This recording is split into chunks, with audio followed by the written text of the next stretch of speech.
So welcome back students for the second year physics.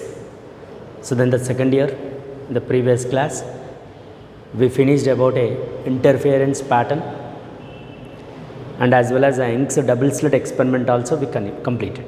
See, one thing I want to tell you one thing. In case of a interference pattern, so that obeys the law of conservation of energy. So what is mean by law of conservation of energy? Of course, the conservation of energy is nothing but the energy can neither be created nor be destroyed, but the energy can be changed from one form to another form. See, in case of interference also, I'll tell you one thing. When the two waves are interfering, therefore at a one place it gives a maximum of intensity, at another place it gives a minimum of intensity. One we can say maximum of intensity and another one we can say minimum of intensity. One we can say maximum of intensity, another one we can say minimum of intensity. See, nothing but what? At a one place the energy it is to be disappeared, and other place it is to be appears. That mean here at a one place it forms a dark and another place it forms a bright band, dark and bright.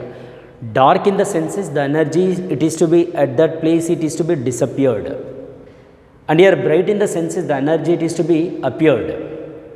That mean here at a one place the energy it is to be lost, and another place is the energy it is to be appeared or it is to be gained. Nothing but what?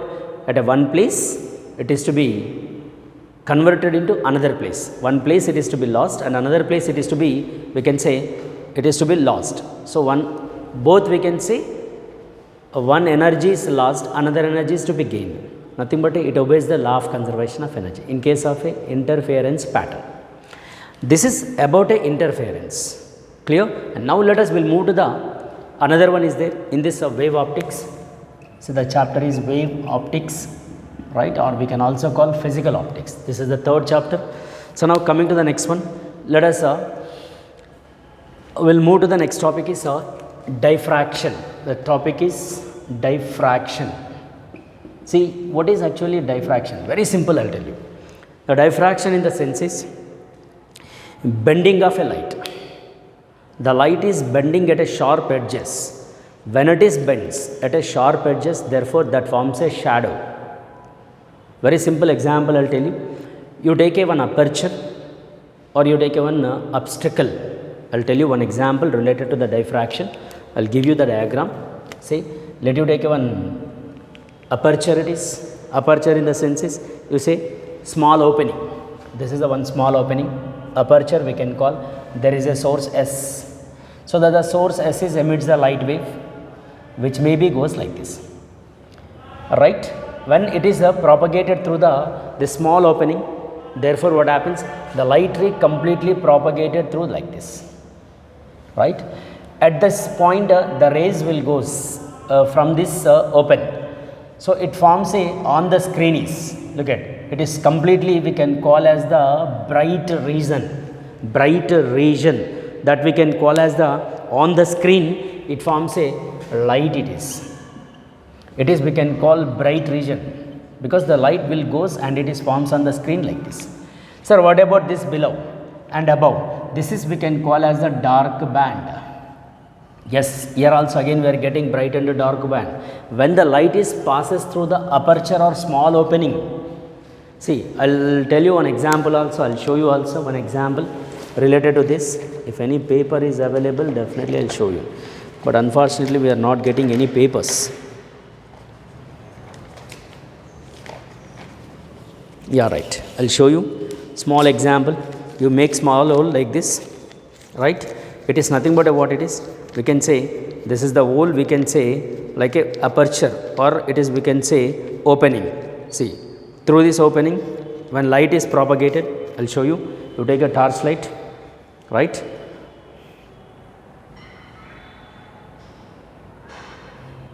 Yeah. So when light is propagating this, look at.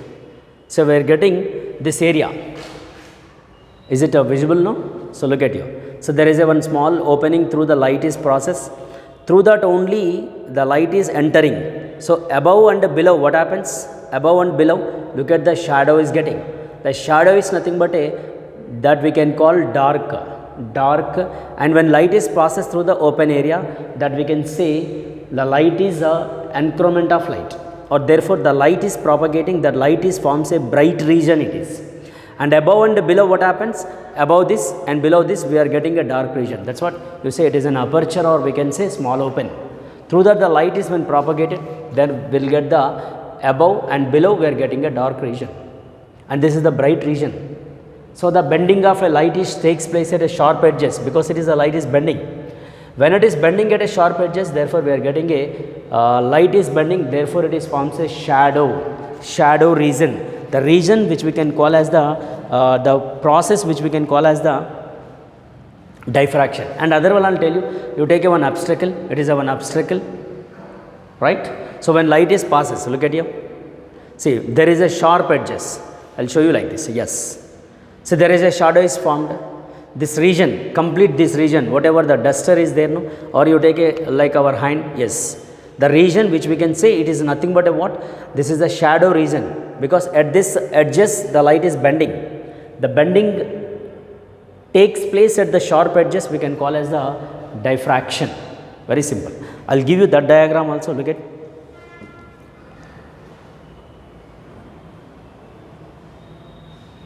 Right here, you take a one obstacle or one small it is a one obstacle like duster you take, therefore there is a source S, then the light is enters through the aperture, or we can say like this. Therefore this is the forms like this. This is complete region is what? It is a dark region, because the shadow will get, and below the dark and above the dark will get the light, or it is a bending at the sharp edge, at this we can say obstacle. So at the point of obstacle there is a light is a bending, the phenomena we can call as a diffraction. Diffraction in the sense is we can say when there is a light is passes through the small openings, or when there is a light is passes through the obstacle, therefore at the sharp edges light is bends, therefore it forms a bending of a light is nothing but a we can call diffraction. In this diffraction also you remember it obeys the law of conservation of energy. Same, here look at, it is a bright region and it is a dark region. At a one place is the light is disappeared and another place is light is appeared. One place appeared and one place is disappeared is nothing but a what? The energy one place it is disappeared and another place is appeared. That we can say appeared in the sense is bright region, disappeared in the senses we can call as the dark region. So at a sharp edges the light is bending, the phenomena we can call as a diffraction pattern. See, this we can see in the clearly in the summer seasons, because the light is bends at our head, therefore we will get the shadow in front or in our back. So that we can call the bending of a light is nothing but a we can say diffraction. It is about a actually this diffraction pattern also obey the rectilinear propagation. The light is obeys the diffraction pattern. Clear? So these are the related to the diffraction statement. And here it is about a when rectilinear propagation, no, when there is a light is propagating straight line like this. According to the Huygens wavefront also, if the light is obeys the diffraction pattern, yes, of course it is obeys. That also I will tell you. If you take a same thing, say there is a one small opening and there is a one obstacle you take. When the plane wavefront is incident on the small opening or on the obstacle, then what will happen? The light will see. See, according to the Huygens, I would like to explain the diffraction pattern that you take. Huygens explanation theory of light. Huygens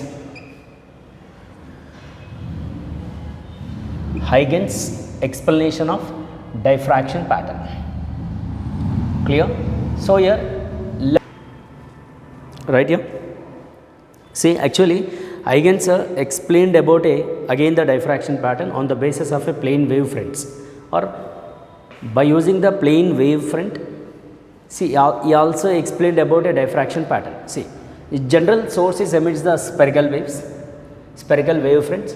But if there is a plane wave is coming, the earth is it is explaining like this. This is a spherical, and there is a one small opening, or you say there is one aperture like this. So when there is a wave is reaches like this, so we'll get the what here on the screen it is shows like this, because it is a open, this is completely light is propagated through this, so that it forms a like this. It is a bright region when it is passes through the small opening, so we can call it as a bright region. So below this and above this, what happens, it forms a dark, there is a shadow will get, this is we can call as the bending of light at this open, and here also there is a light is bending at the open or at the sharp edge, therefore it is forms a dark. See, it is also obey the diffraction pattern by the plane wave or a spherical wave, friends.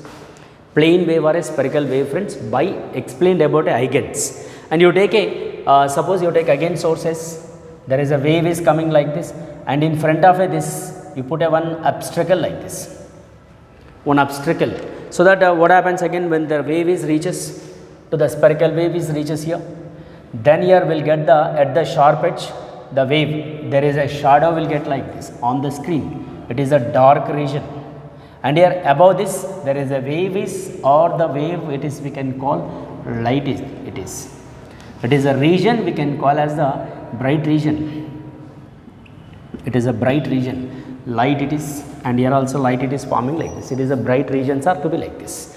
So there is a sharp at a sharp edges the light is bending, the bending is takes place at a sharp edges is nothing but a we can call as the diffraction pattern, and it is on the basis of a Huygens explanation. When the spherical wave, friends, are it is moving towards the opening, small openings are the obstacle, therefore it forms a dark regions or we can say shadow, that we can call as the diffraction pattern. It is we can also call increment of light, here also we can call as an increment of light. The light is increment, here is the light is increment, it is a dark region or which we can also call it is the shadow. So there is a sharp edges, at a sharp edges the light is bends, the bending of light we can call as the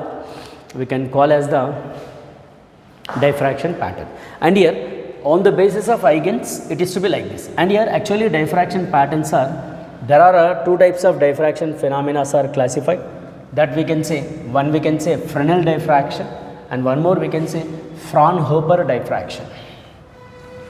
See, there are classifications, there are two types of classifications are there, one we can say Fresnel and one more we can say Fraunhofer. See, right here Fresnel diffraction, the types of diffractions. So there are two types of diffractions are there.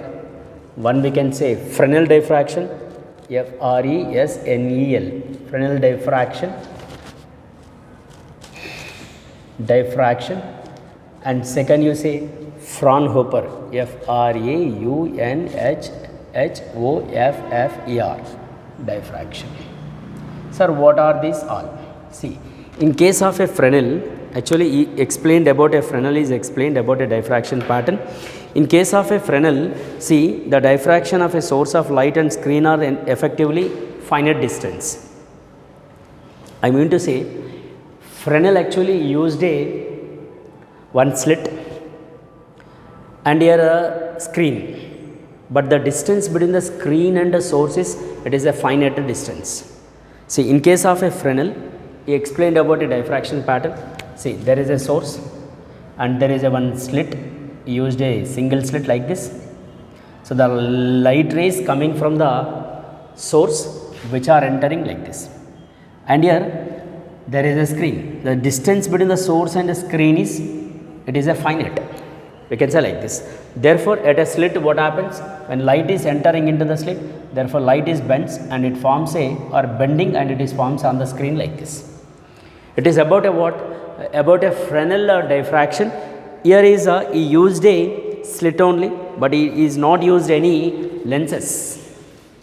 To obtain the Fresnel diffraction, lenses are not required, just a slit is required and a screen is required. Whereas the Fraunhofer diffraction, see, the distance between the source and screen is at a infinite distance. Source is somewhere else, like it is a long distance, but in case of a Fresnel, so source and screen are at a finite distance. In case of a Fraunhofer, the source and screen are at a infinite distance, and here to obtain this pattern, here the lenses are required. But in this pattern, to obtain this pattern, lenses are not required, just a slit is required.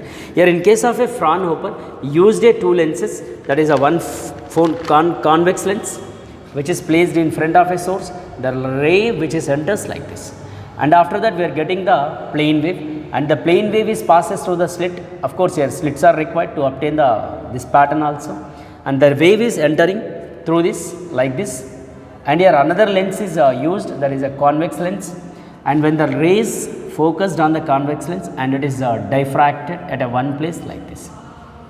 See, to obtain the Fraunhofer diffraction, here lenses are required, lens 1 and it is a lens 2, this is a convex lens.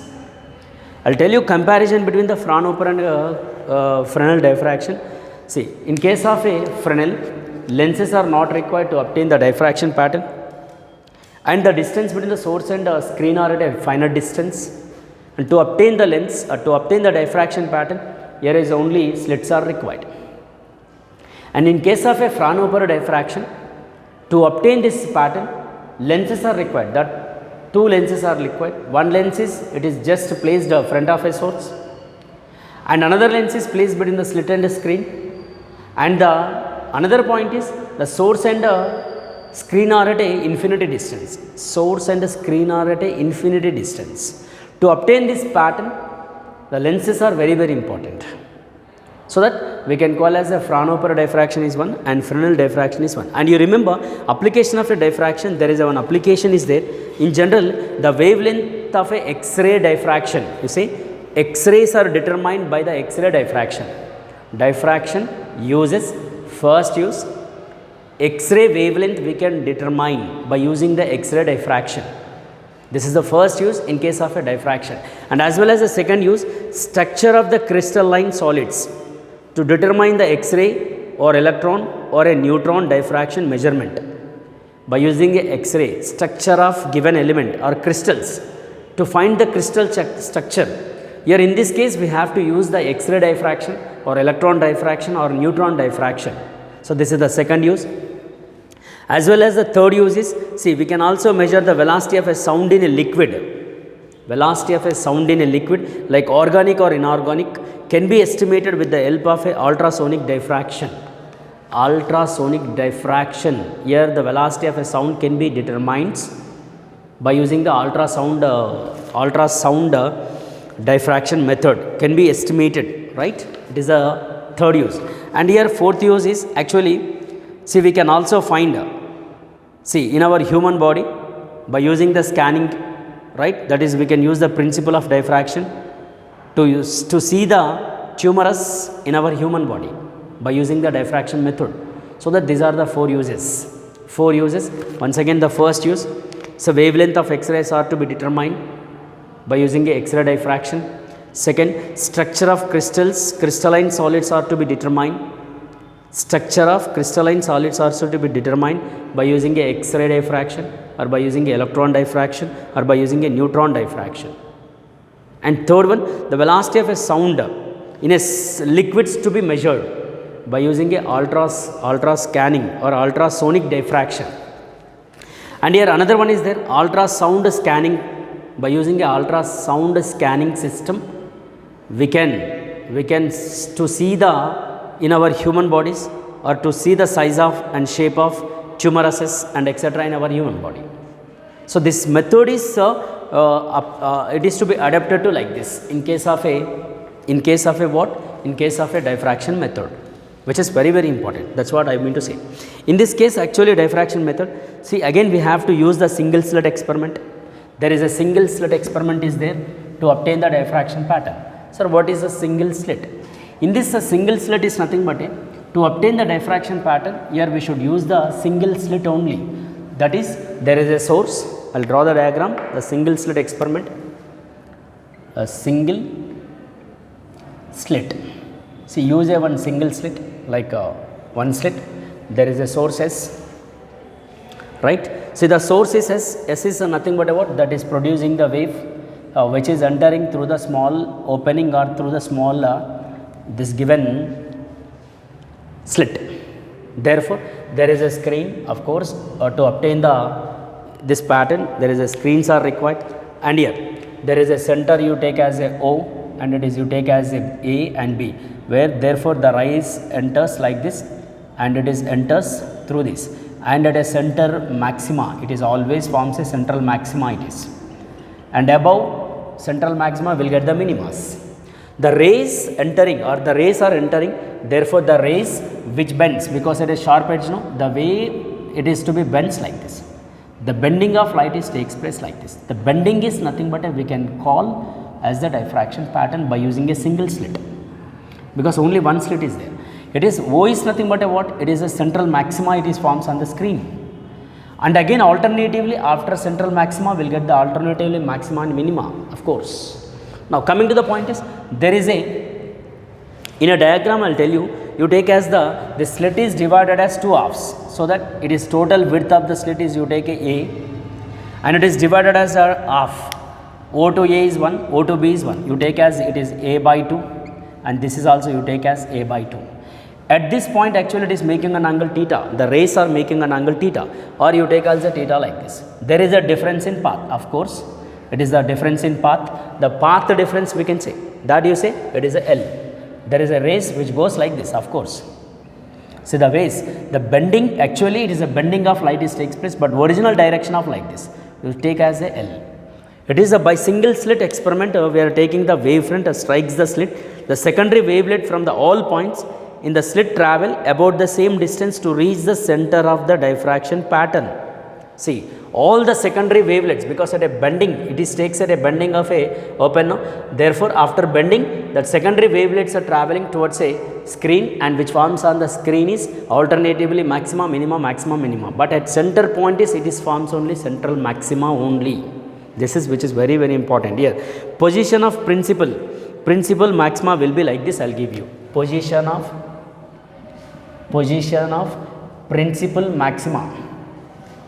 maxima will be like this. At a center will get, you take again single slit, clear, so that you take like the waves which are entering, or the ray, light ray which is entering, it is a primary wave, you say primary wavefront which is entering through the single slit like this. Therefore on the screen it forms a central maxima, so that the rays which bends,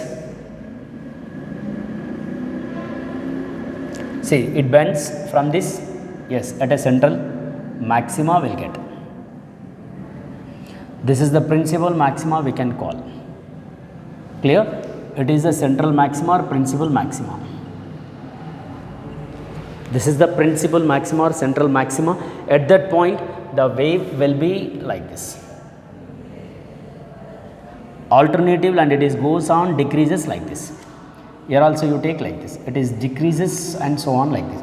This is the maximum position, I naught is the maximum position, central maxima it is, that is we can call position of principal maxima it is, position of principal maxima which form on the screen. And here this is the central maxima, of course the width of the maxima is double the other maximas or other minimas, because which is maximum will be double, the width will be double it is, so that it is a maxima will be forms at a center point, after the center point, and it is forms immediately first order minima, and next also here also will get the first order minima, and then we can say first order maxima, then we can say first order maxima, it is goes on continuously, that is to be decreases the intensity like this.